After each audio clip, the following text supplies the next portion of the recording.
It's a few minutes to the lunchtime break here at the Brightside Rehabilitation Center in Nairobi.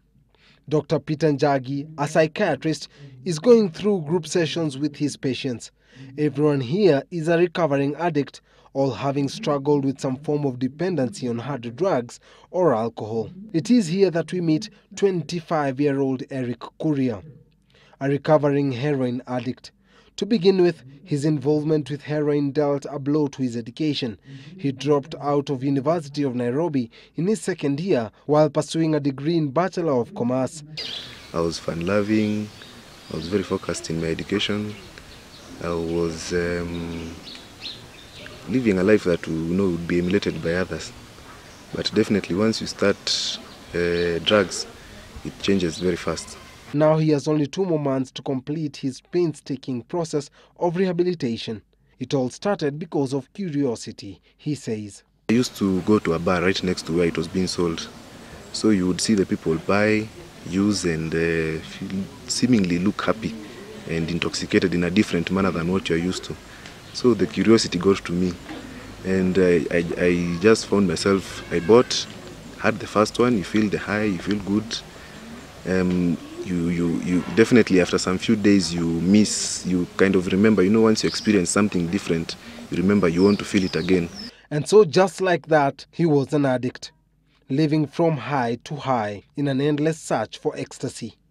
Eventually, he could not keep up with the financial burden of his habit, and soon he turned to stealing just to fuel his routine. I started stealing from home.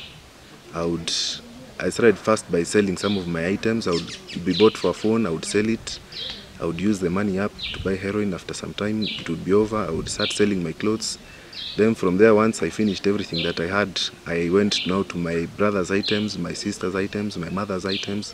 And at first, I managed to take heroin and go to class, but soon afterwards, the withdrawals become very bad. So my time was preoccupied by trying to find money to take heroin. So I failed to go to class. I would miss classes, I would miss exams, and that way, so it became a downward spiral from there on. His decline was fast and devastating. What began as a hobby now threatened to alter the path of his life, and the Eric Mwangi that friends and family knew was now a stranger even to himself. If I was to do it all over again, I would be more focused in my education. Curiosity is a very bad thing, as they say, it killed the cat. So it's not. I would try and do things a bit differently than the way I did it. Psychiatrist Peter Mwangi has worked with recovering addicts at the center for over a decade now. He has over time acquired vast experience from handling victims of substance abuse.